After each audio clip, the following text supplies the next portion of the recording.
Hey, welcome to the Sonic Boomers podcast. It's Pete Torriello. And Maureen Torriello. And what do realtors say sells houses? They always tell you, kitchens and bathrooms. That's right. And even if you're not going to sell your house anytime soon, we have 5 really good ways to make your kitchen look like you were going to sell it tomorrow if you wanted to. If you wanted to. And it won't cost you a penny. No, just a little organization. Yep.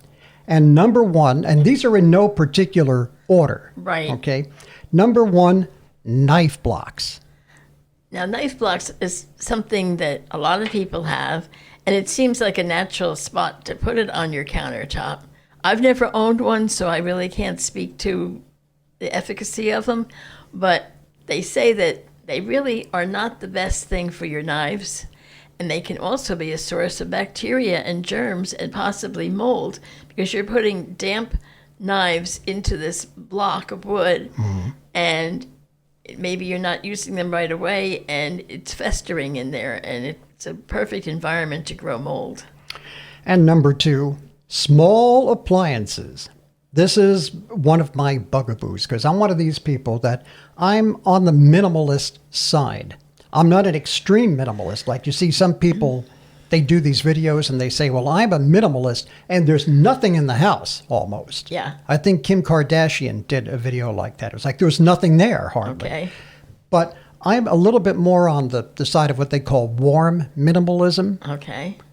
So it's not pack rat, obviously, but it's not, there's nothing in the house. Exactly. So for me, it's all about keeping those counters as clean as possible. I don't want to see anything up on a countertop unless it absolutely, positively is something that we use every day, every other day, something like that.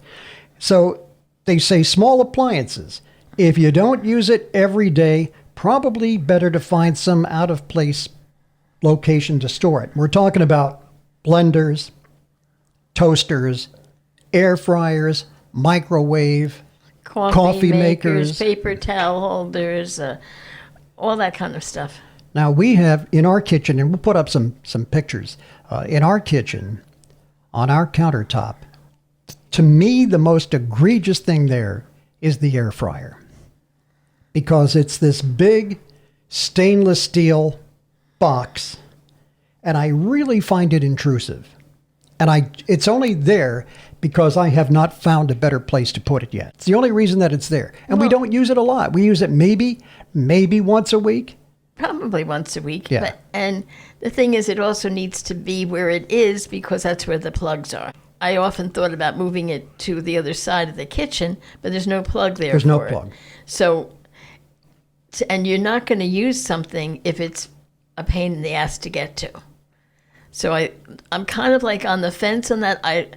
In theory, I like the minimalist look, but I also like function. And I know that I'm not going to get the most use out of my things if I am not easily accessing them. So like we have a coffee maker. We have the ubiquitous coffee maker, the Keurig machine. Mm-hmm. And we have a thing that it sits on, which has 3 drawers in it, and each drawer will hold 12 Keurig pods. And that's our little coffee station. It sits on a rubber mat. It's right in the corner of the kitchen. It's very unobtrusive. It's right next to the fridge, and it's nice. I use it multiple times. Because it's your coffee. I use it multiple times in the course of the day. The air fryer, it's big, it's ugly. It gets used maybe once a week. I've got to find a better place for it, which means that now this is on my mind. Tonight at around 11:30, Maureen is going to be back in the bedroom watching television, and she's going to hear all kinds of stuff banging around in the kitchen, and it's going to be Pete in there trying to cram find another the air fryer into some cabinet or something somewhere. But it's heavy, and you're not going to want to be lifting that out and putting it up on the counter every time you want to use it. If I get mad enough, I don't care what it weighs.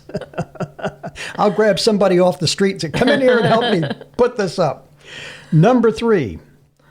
Food and or seasonings. So we're talking about those baskets where people put their lemons and their apples and their pieces of their fruit out on display. waiting to be used, and also things like spice racks, spice shelves, all the little jars. That often finds its way to the countertop, and they're saying that that's a no-no. And I'll cut you a little slack. Salt and pepper shakers, okay. And so if they're pretty ones. If they're nice looking. Yeah. You know, the rest of the stuff, unless you're a chef, all the spices and everything, put them, most kitchens today, the layouts have a spice drawer. Mm-hmm. Like we have one under the coffee maker. Right. And for the longest time, I was like, what the hell is this thing? And because it's very wide and it pulls way out and it's like, yo big.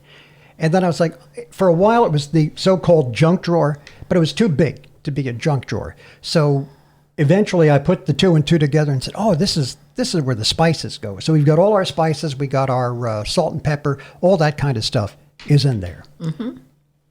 Now another thing is cleaning products. Now we all, generally speaking, store them under the sink. Yeah. But there's always seems to be a time when either through laziness or just because you use it a lot, you don't feel like going underneath the sink all the time. You end up putting things like your dish soap. It's always the Dawn dish detergent that makes a run for it from under the kitchen cabinet. And next thing you know, it's sitting up there on the counter next to the sink. We have no idea how it got there. In the middle of the night, when you go to bed and you turn that light out, you listen, you'll hear the Dawn climbing out from under the sink and going up onto the counter. I'm so sure that's exactly how it happened. Dawn dish soap, maybe you might have hand soap and things like that on the counter, and they ain't pretty. Let's put it that way. Well, the hand soap, we have a really nice granite I was going thing for the hand soap. I was going to say that was a suggestion, is that you can buy decorative dispensers, even for the dish soap. Put it in there and just squirt it out, and it's a lot more attractive. No, I think that's a good idea, too. But, again, we don't use a lot of dish soap because we have the washer. Right, but there's always sometimes that you're going to need it and want it. And find another spot or find a decorative way to display it, is what they're saying. And if you're going to say, well, gee, I don't have enough room under my sink for stuff, take a look at the number of cleaning products that you have and determine, do I really need all of them? Mm-hmm. Because I did a while back 2 YouTubes about cleaning products and the things that I use. Right. And I can tell you now, upon looking at it in hindsight, and having gained more experience and more knowledge, right, I don't need half of them. Basically, if you've got a good all-purpose cleaner, you can use that almost anywhere.